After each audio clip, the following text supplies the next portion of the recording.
Yeah, I'm just a Guyanese that has a love for our country and its history. Yeah, well, Let me give you my background so you know where I come from. I came to this country in 1959 as a little baby. as a kid. As a kid, with my father came here first, and then my mom and myself, No, my he sister. was not in the military. He was not.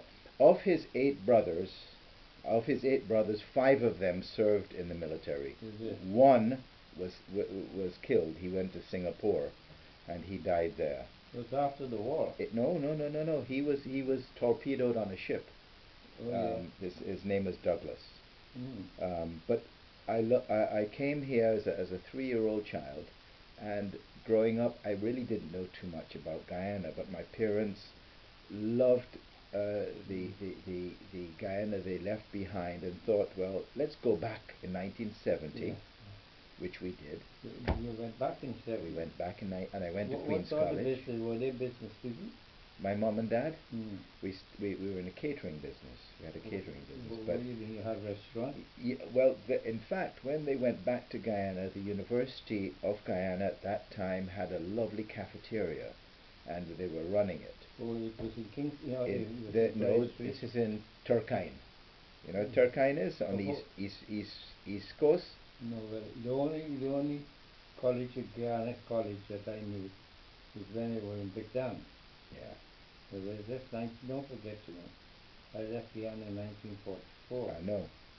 And that's colonial time. That's absolutely right. Oh, 100% colonial. They were the best days of my life, Uncle. They got me into Queen's College. Yes. And I learned how. What year was that? This was 1969 to 1973. Oh, yeah, 69. Yeah. But this was at the height of the Burnham regime. Yeah, well, I don't know. The most I know is that Burnham and Jagan, Yes. the two of them became co-presidents of Guyana. They were allies at one stage. And I was hoping, I had my fingers crossed, because I believe that, because looking through the colonial history of the 20 countries that were freed, as you would say, from colonial rule, starting with Ghana. That's correct. You see?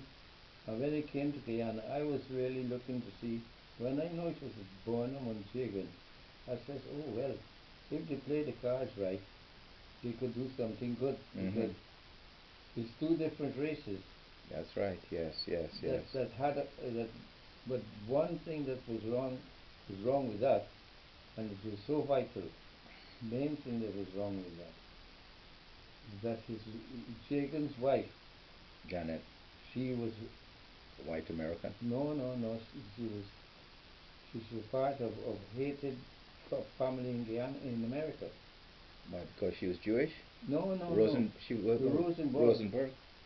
Yeah, and as long in that part of the world, as long as you're communist, or you only got to have leaning slightly to the left, you had no chance, no matter who else. Although we were British, we had no chance of survival, as long as we had connections with you. And that was our downfall.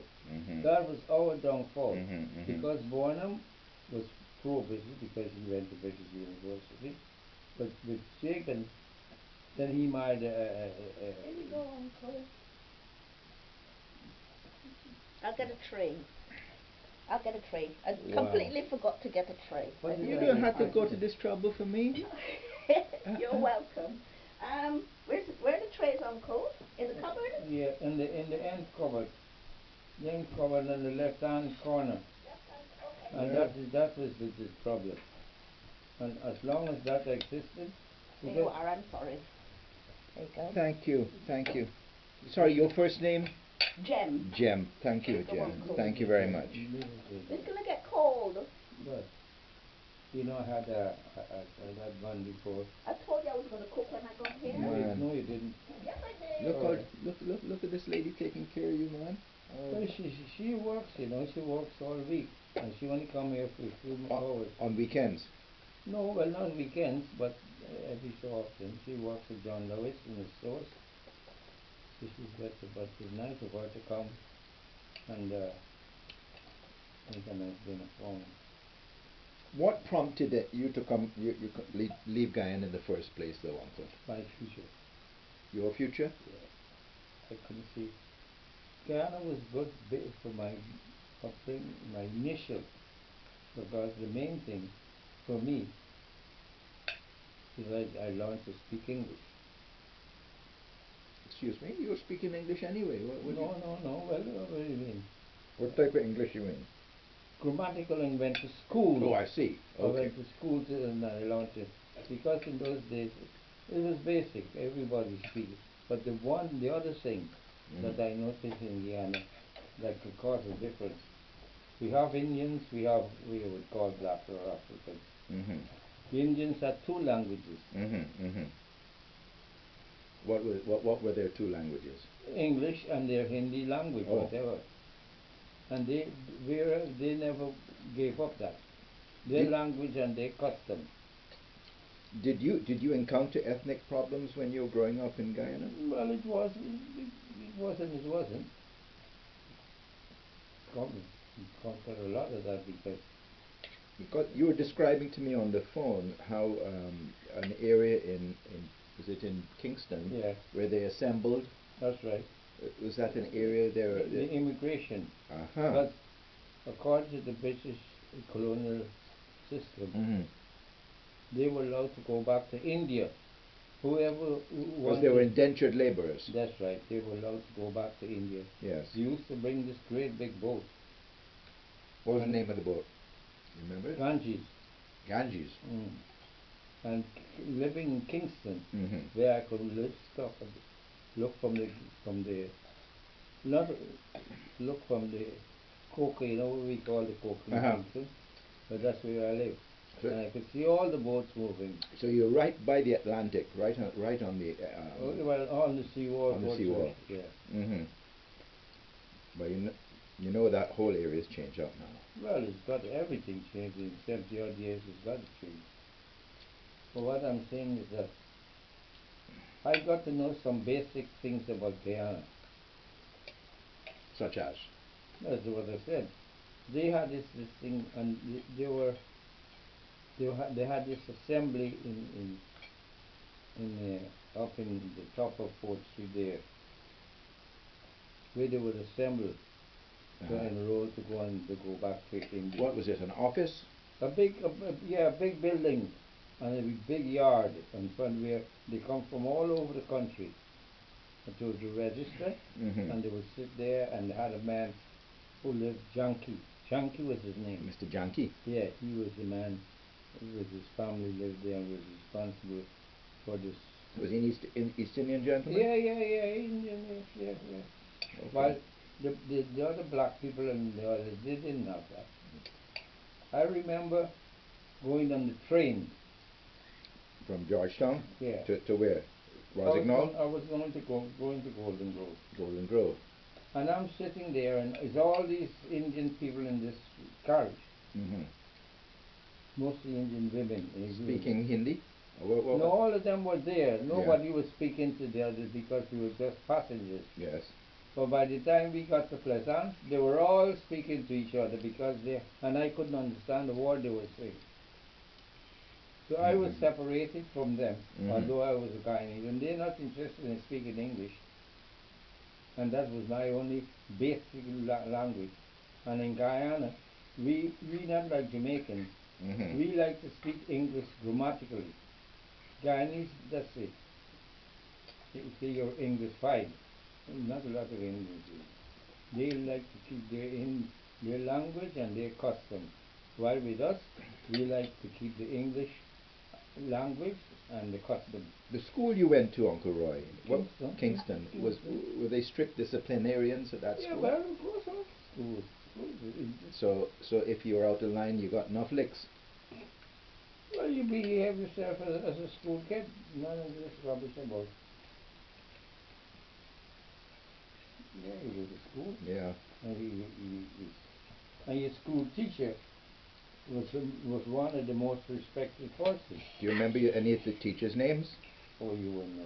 Don't worry about that. Morrison. Mr. Morrison? Morrison, he was headmaster. He came from Golden Grove. And he was corrupt because... Corrupt? Yeah. Oh. Because we had, like, wasn't a big school, because nothing was big in Ghana. Well, And all like the junkie I'm telling you about. yes. This is delicious, Jem. Thank you. I like the plantain here. Sweet potato. This is sweet potato? Sweet potato, English potato, and I thought Edo. it sounded like it's Edo. Delicious. Carry on, Uncle. They would get preference because they're very good at giving out gifts, Indians. Very good at giving out gifts. And did you receive a gift? No, I was too poor for that. I want you to give me gifts. And that's sort of thing I noticed as a youngster in my school. You asked me what secondary school I went to. Was it Kingston? We didn't have any secondary school. It was just the normal school supplied by the government.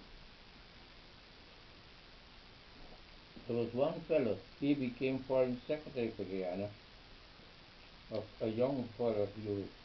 He's only his brain. What was his name? Do you remember? It's probably come to me. There's little things like that for my future I found that I didn't like. And the skin color. Did you experience discrimination? Oh yeah. Give me an example of what happened. Was it going to purchase something at a store? No. Not a purchase. You got the money to purchase. But now they purchase and you go to the market and you buy. You purchase what's there from the people in the market. It wasn't big supermarket and all that sort of thing. But you would notice that the rich people would have different stores, like Bettencourt. Portuguese. Yes, that's right, Portuguese mulatto. And they had preference. Little things like that as a boy. I realized that if I tried to grow up in under these conditions. But you had brothers and sisters, no? Yeah. And did they make a decision similar to you to quit the country? No, I'm the only one who left.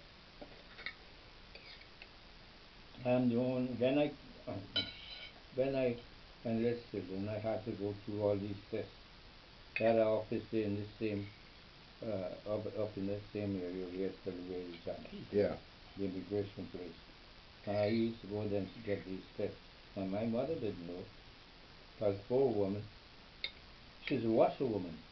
She was a washerwoman? Yes, washing clothes. For whom? Who she would wash? She washed for the minister, Kingston Methodist Church. Not only him. She washed for people. People would recommend Thank you. people for her to do washing on the tub. Not like we go washing. So she would go and collect the washing from his home and bring it home to you. Or I would go and collect it. Okay. It would take a whole week. A whole week to do a set of washing. A whole week. And she'd have to press them as well. With the old iron. She had put. Cold. Yes. Put it on the coal pot. Coal pot. You know that, huh? Well, she knows, but this. And there's no water or anything in it. You just No. to put a wet cloth, no? And I would be beside of her, and as it gets cold, I would go to the kitchen and get a hotter one. Okay, you rotate them. Yeah. That's the life. What did your dad do? Oh, my dad died when I was 3. So you really didn't know him, did you? I didn't know him. Okay. So the struggle was on then. I'm not telling about anybody else in talking with me. And I realized that, but as a group, if I didn't have certain things to show, it'd be a struggle. But then next door to where I lived in Kingston, we had a tennis court. You know, I told you about this building I used it. Tell me about it. This is a big building with a public works department. Yeah. The headquarters. Yes. At the corner of Main Street. Yeah. And Cowan Street. Cowan Street. I know it is. I know it is. Well, I lived just behind there. Okay. And you know, but that was the area. Didn't Percy White have a house? That's right. Yes. Percy White, C.P. White, they were the He was the mayor, and he had an auction no, business too. No. Is he the auctioneer? He didn't have that in that. Percy White was the mayor. No. I'm talking 1940. I know. The 30s and the 40s. I know. Have you ever heard of the war between Ethiopia and Italy? Yes. Who was the leader of Italy in that day? Was that not Mussolini? I think it must be. I used to go and sell bulletins. We used to print bulletins from the Chronicle. And you would sell it on the street? On the street, go out every. That's the sort of person, because that's what I was. I didn't look at anybody, what they did.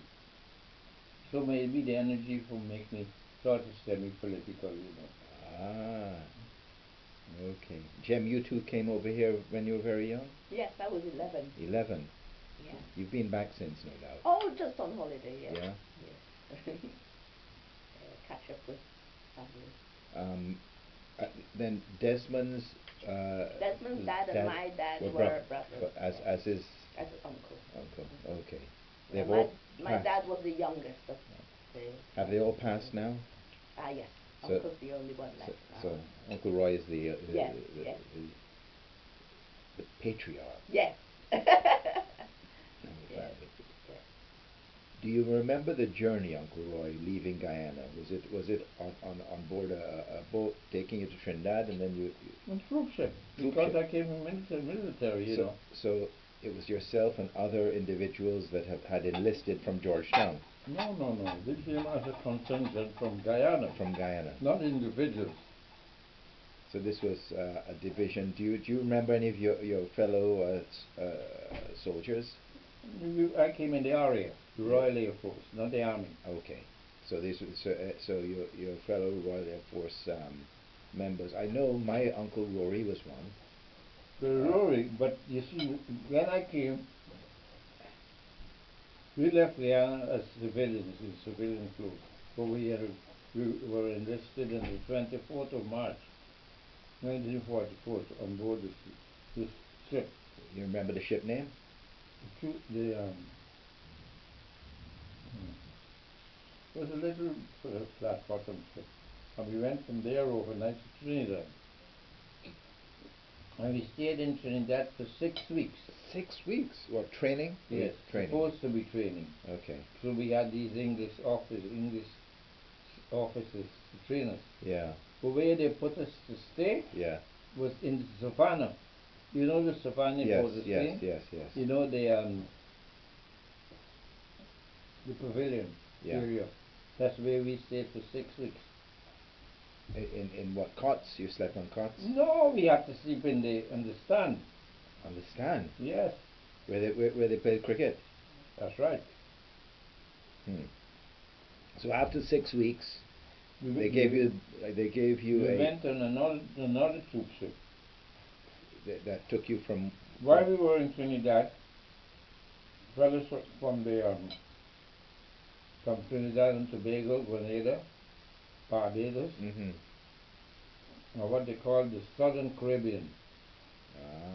They came, and this lot, we went from there now to, en route to England. Yes. Via Jamaica. Okay. We didn't stay in Jamaica, just overnight sort of thing. And from there we went away across to Key West, Florida. Aye. From Jamaica to Key West? Yeah, on a troop ship. On a troop ship? Yeah. So you got into the United States. Yeah. From Key West, we traveled by train up to Newport, New Jersey.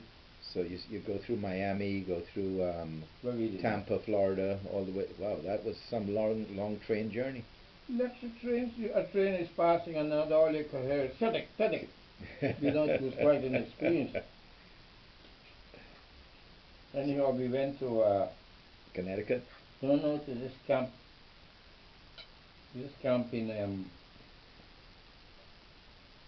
no, because that day they were then getting ready for the D-Day landing in Europe. Oh. So we went to this dispersal camp in south, in the south, waiting to come across to Europe, to England. But we didn't know that they were preparing the no, that was hush hush, wasn't it? No, but secrecy, isn't it? Yeah.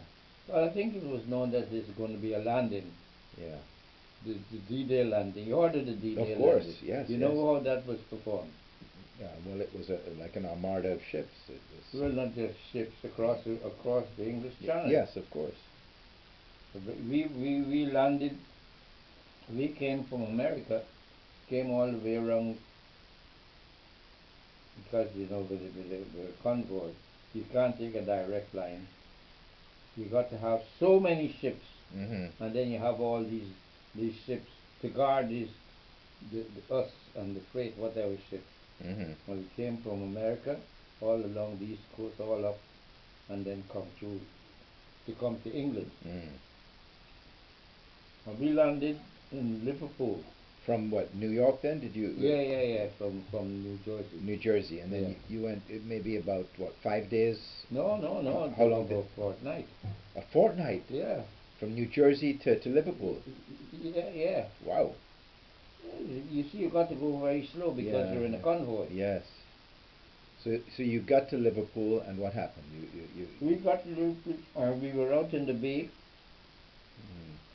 For 2 days, we didn't know what's going on.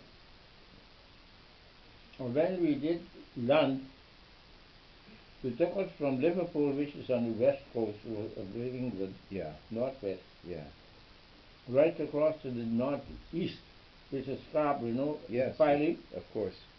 You don't know Filey? I don't know Filey itself, but I know the area by looking at the map. Yeah. And so more training there. Well, it wasn't a lot of training. You just transported enough training. Did you stick with your fellow we were all together. West Indians? Yes. This crowd I'm telling you about, we stuck together on this troop ship. Yeah. So you didn't only have Guyanese friends there, you had Jamaicans, probably Bajans, Trinidadians. Yeah, for the South Caribbean, but then you were all together, you Guyanese, you get to know the others by just meeting them. Did they segregate you at all? No. So you mixed with the white officers and no, we didn't have no white officers. The officers we had, if they were white, we didn't know see. They just had Minster, the root, and we never had them. Yeah. Only about 4 of them. But when we were in Trinidad, staying in the I told you, Savannah. And the Savannah. Yeah. They used to use the race course to train us in like drilling. Right. And it was so hot that they would go on, assemble. I would assemble there for about half an hour. It was so hot these English trainers, they couldn't stand it, so we didn't do much. Oh, I see. Because I don't know how much you know about that area in Trinidad. Well, I've been to Trinidad several times. That's hot. Yes. I mean, I lived in Guyana all my years, but I never realized that I couldn't. Yeah. So once you got to Liverpool, you were then still with your fellow RAF members. When did you see action? Well, you didn't see action. You didn't really encounter any fire.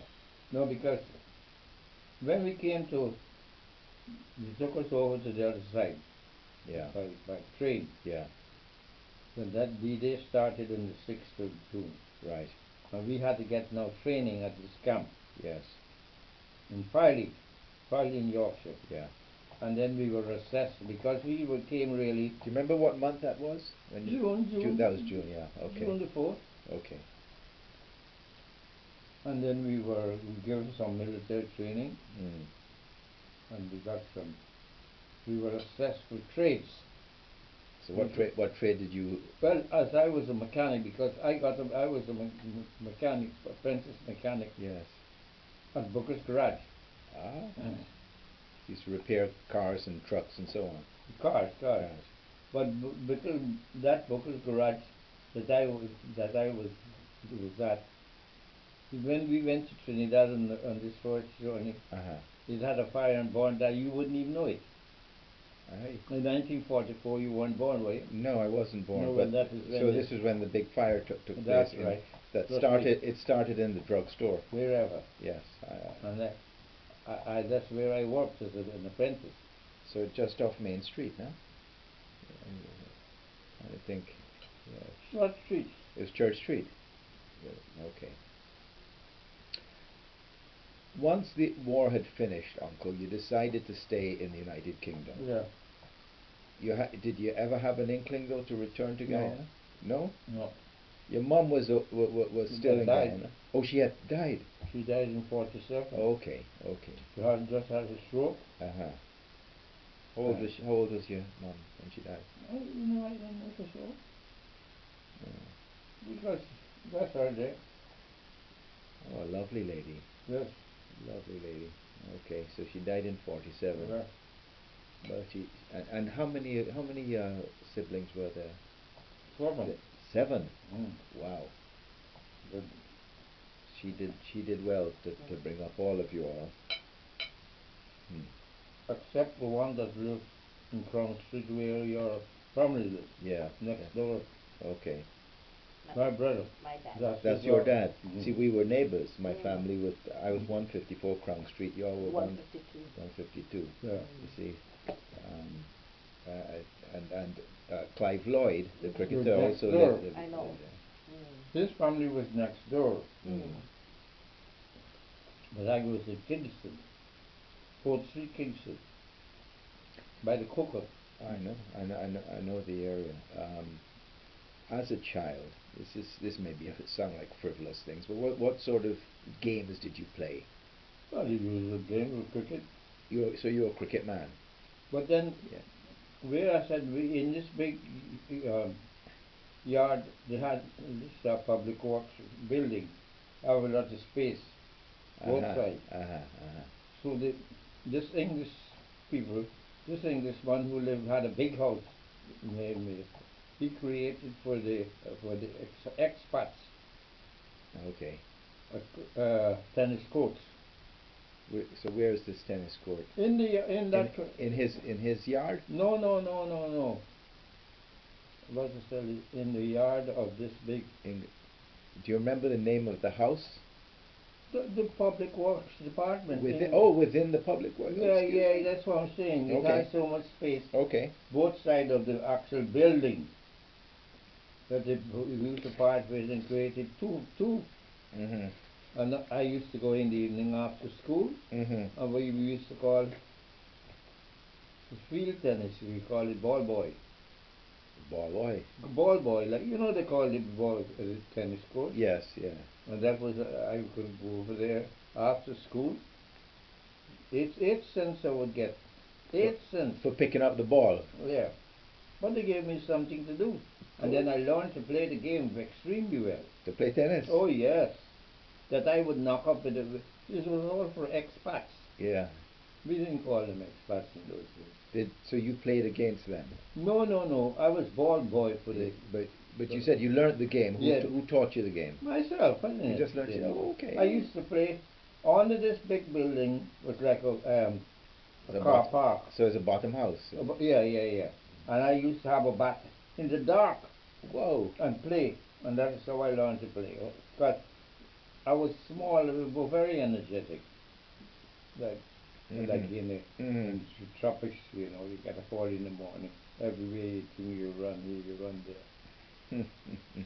Well, when you were at school, did they teach you any of the Guyana history?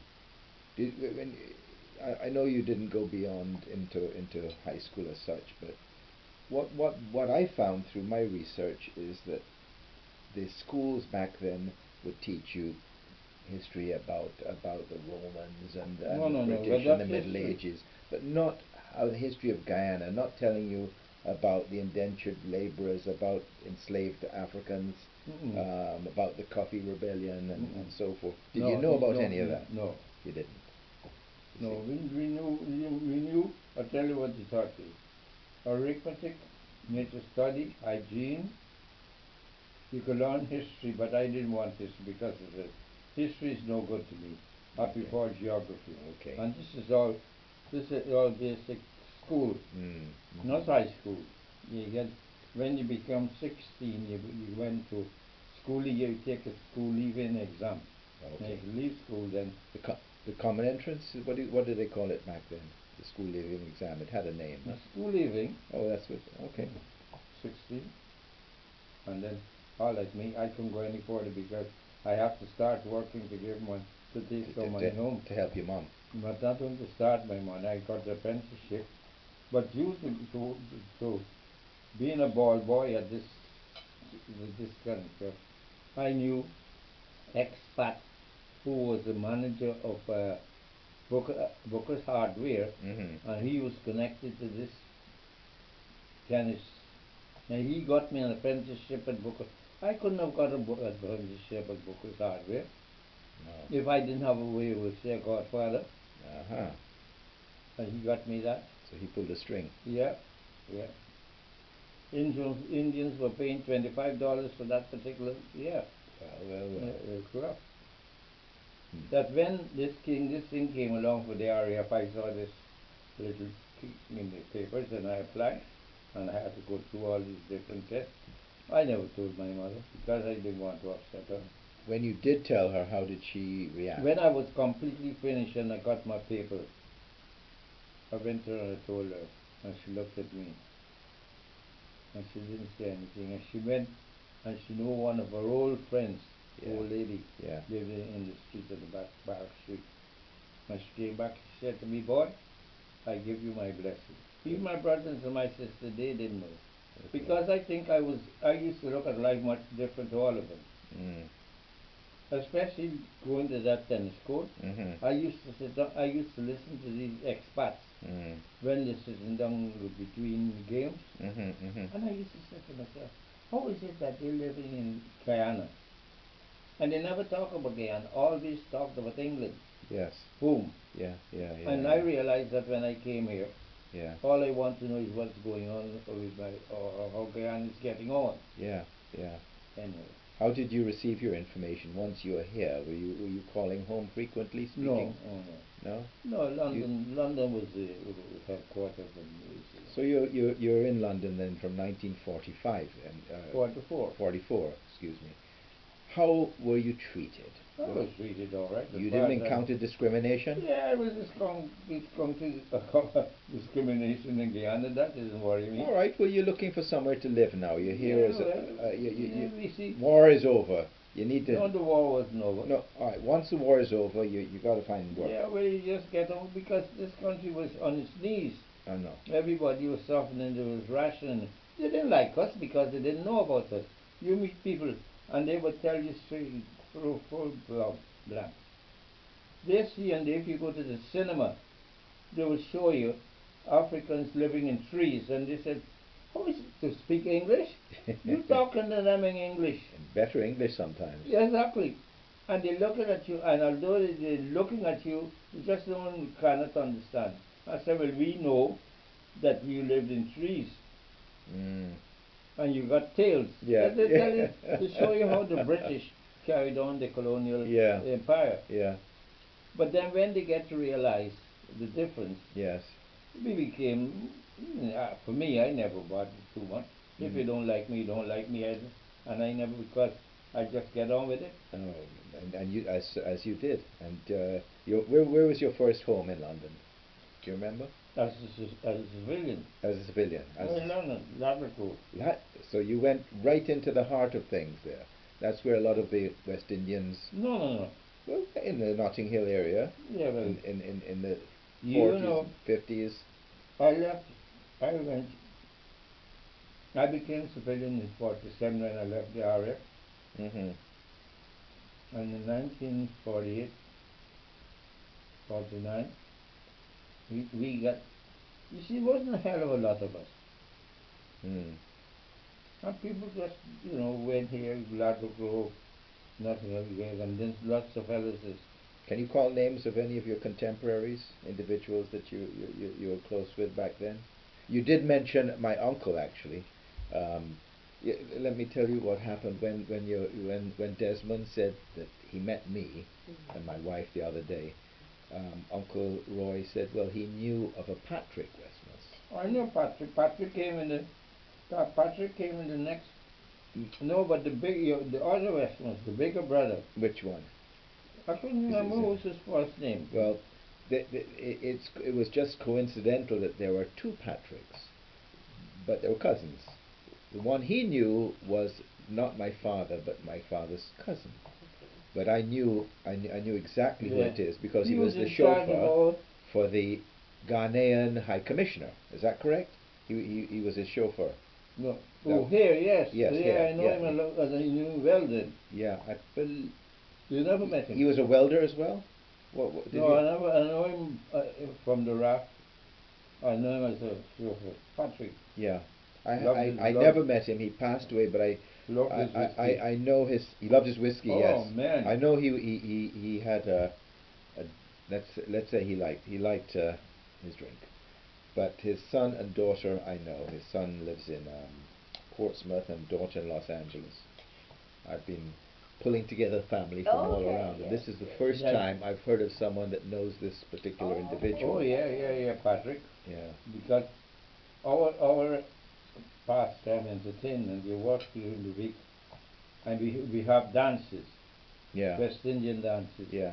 And we have Guyanese dances, crowded Guyanese that know each other. That's all you had until you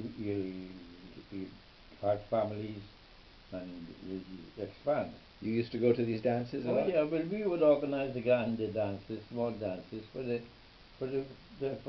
what music were you playing? Whatever, Guyanese music, English music. Okay. Just some. So he was a dance man too. Oh no, Patrick did. All he wanted was his drink, mate, and behave bad. He was a terrible fellow. He did. He married an English woman, and well, I married two English women. Okay, all right. I didn't know about the other one. I remember the one that he brought over from Guyana. He brought over a woman from Guyana? Okay. Sure, he brought her over.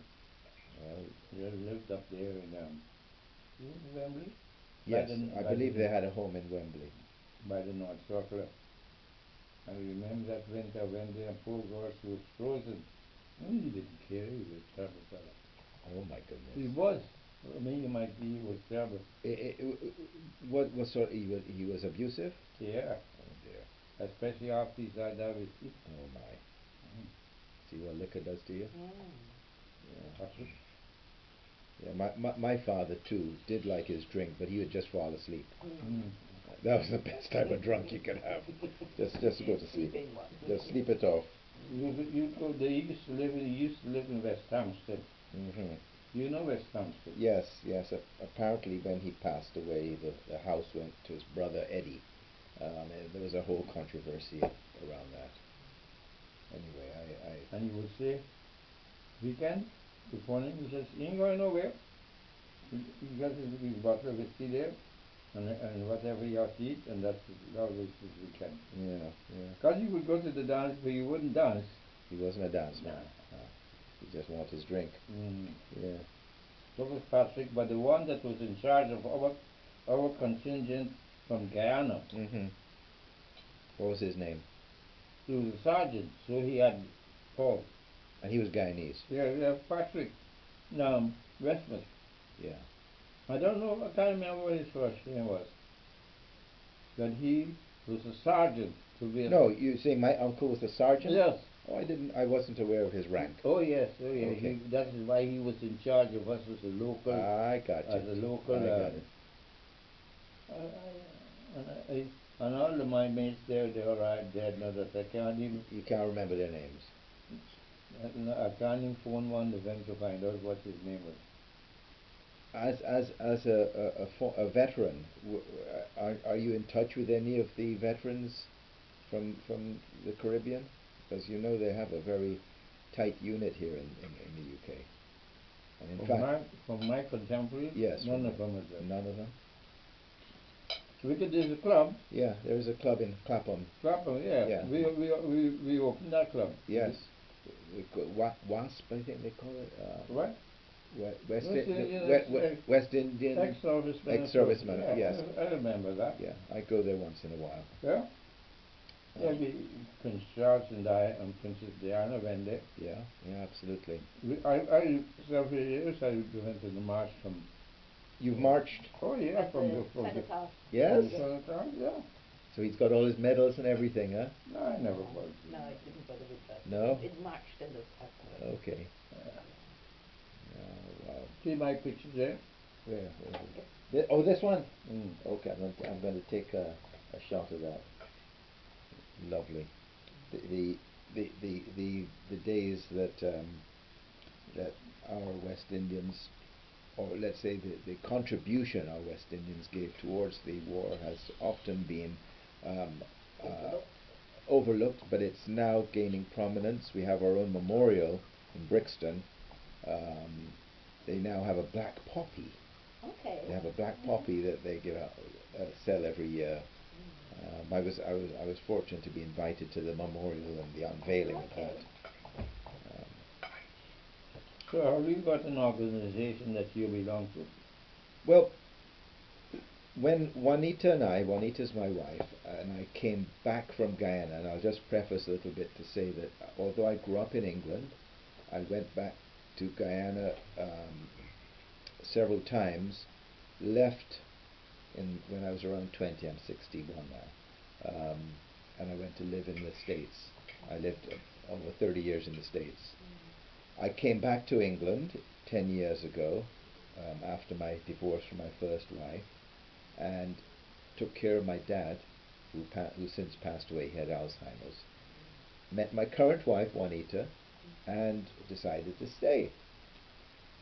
Fast forward to 2013, our family owned a very large coconut estate in the Pomeroon, in Guyana.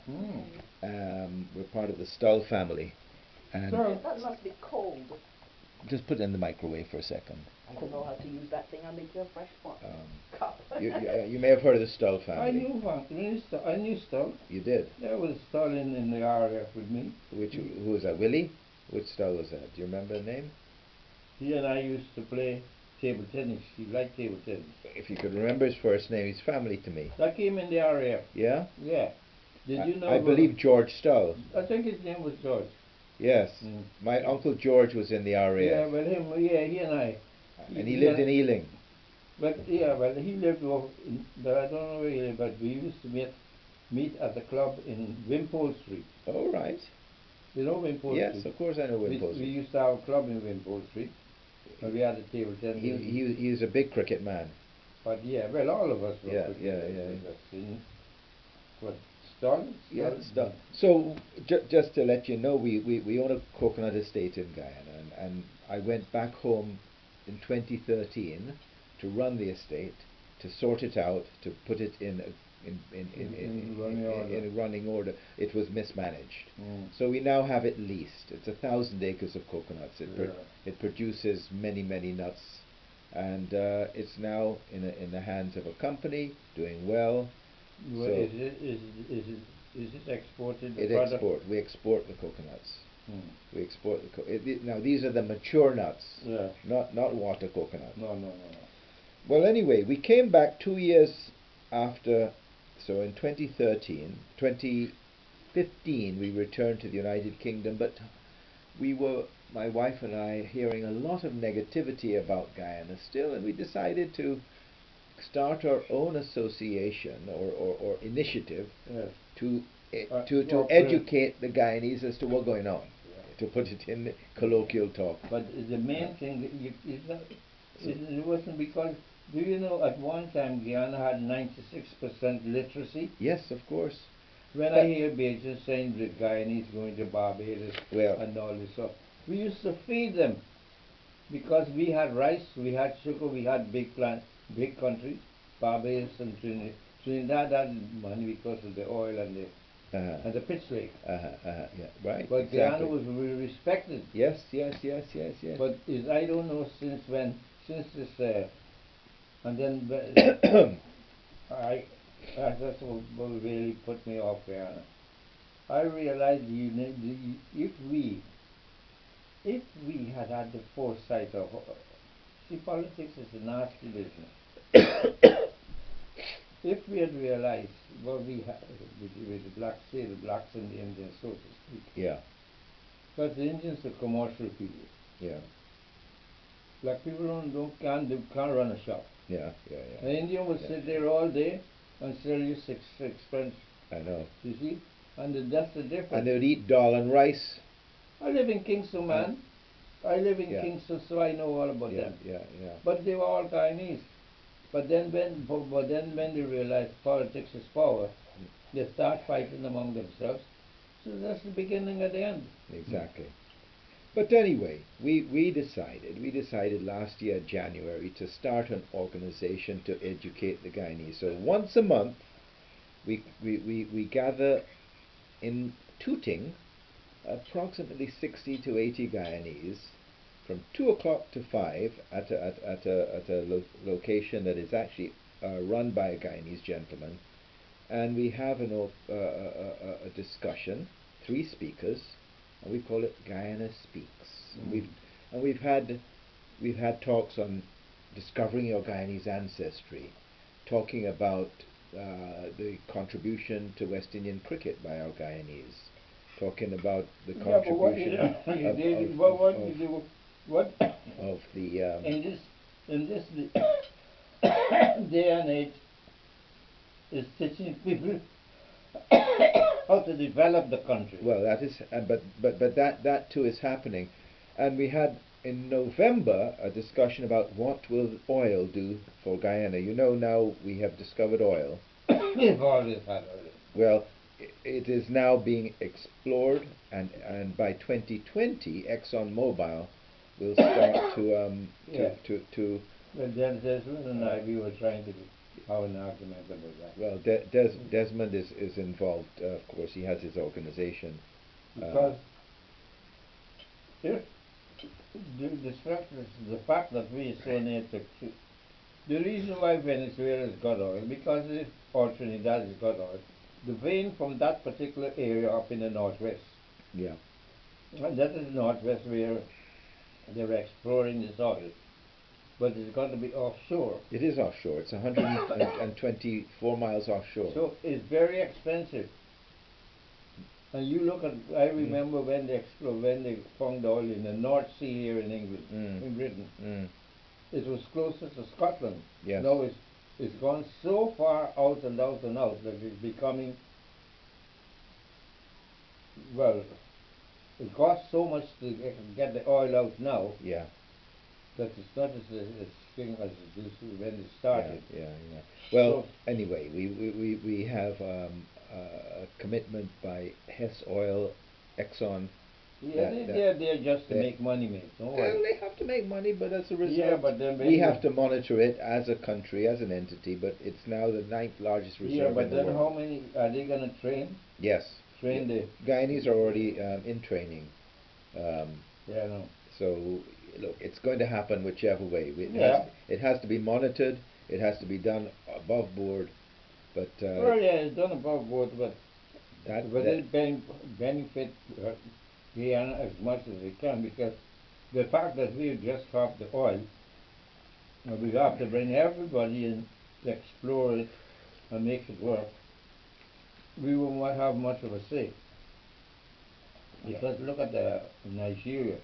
Nigeria's got so much oil, but still they got a big poor population and it's so wicked. You don't wonder. If you got that oil, it would make country not rich as such, but so self-supporting. Don't you? Yeah. Well, anyway, that's a little. Because oil is all over the world. Exactly. Look what's happening in Sudan. Yeah. They got so much oil and look how they're fighting. But Guyana, basically, that was the downfall of the progress of Guyana. The unity. If you don't have unity, you got no chance. If Guyana had united when Bonham and Jacob started, I said, look boys, we're all here together. Forget any or don't encourage any sort of racial or color business. That's the only reason. Look at Jamaica. Jamaica is a small island. And look at the progress that they make with the natural resources. The people of Jamaica is known all over the world. Yeah. But remember, Jamaica didn't have the divide and rule. But that's what I mean. As Guyana was inflicted upon. That's exactly what I'm talking about. Yeah. You see, every time you go in Jamaica, will talk the same Jamaican way. They created when they were going to make canning. Open up this canning business because you know so much Jamaican stuff. You can buy or walk abroad. In America with Jamaican, with striped beer. Look at the condiments that they make. All natural. Yeah. Plus the music. That's right. Is all Jamaican. That's the product of the country, the people. Let the people themselves. It's like in India. I know. That is what you need. You don't want. Britain could afford to bring in people now as immigrants into England, but they've got a nucleus of enough people here to keep British, to keep the country going. But that's Guyana. We never had more than 600, 700,000 people. You can't run a country like that. 750,000 is the current population. We do need more people into the country. Yeah. Mass migration has to happen. Yeah, well, you make it so secular. Yeah. You got a little bit and you keep in the corner here. This is mine, and you don't care about nobody. You can't develop a country like that. That's useless. Jem, do you have children? No. No. Just It's just you. Yes. Just you. Do you have an email address, Jem? Yeah. Yeah. Because I will put you on our email address. As I was telling Uncle Roy, I have started an organization called Guyana Speaks, and once a month we have what is essentially a meeting of Guyanese in Tooting. I know it's a bit of a haul for you, but from 2 to 5, and we talk about various things that Guyanese might find of interest. And on the 28th of January we have a fellow called Mark Matthews, John Agard, who was a prominent Guyanese poet and storyteller, and Rosie McAndrew, and they're going to be talking poetry and Guyanese stories and so forth. Following month we have phenomenal Guyanese women we're discussing. There's a lady called Joyce Trotman that just turned. Yes, I've heard of Joyce just turned 90. She comes every month. I have her book. You do? Yes. Proverbs. Yes. Okay. Actually, I went to her 90th birthday party. Okay. Wonderful lady. So she comes every month. So Joyce will be presenting plus 2 others. Okay. So you might enjoy. So I'll put you on our mailing list. Yeah. And if you can come, we'd love to see you. Yes. I know Uncle doesn't get around much, but still. No. You don't leave home at all, eh? Well, not since I've been here. My book is here. I have another gentleman I visit, Mark Adamson. Mark has he has. What do you want, Jim? I was looking for a pen. Oh, you have one. I got you. Mark has Parkinson's disease, and he has not left his home in 2 years. He lives out by Albert Embankment. Just put your address and email there. And I pick up his Parkinson's medicine every week, and take him Guyanese food when I can. But we have several. You're not the only one like this, Uncle Roy, and I Well, hope. I've only been like this since October. I used to drive myself all Really? Yes, oh yes. Oh, Oh yeah. yes. Oh, Last yeah. time you drove was in October, Well, wasn't it? in Yeah, you went to the October, I hospital. drove myself. So you park up your car now. I got my car out there, ready. So when people So you want- drive it now. No. She drives the train. Yeah. drives I the drive train. everybody mad. She drives the train driver. Well, you're not capable of. No. I got even, shut off the insurance. Because as a mechanic.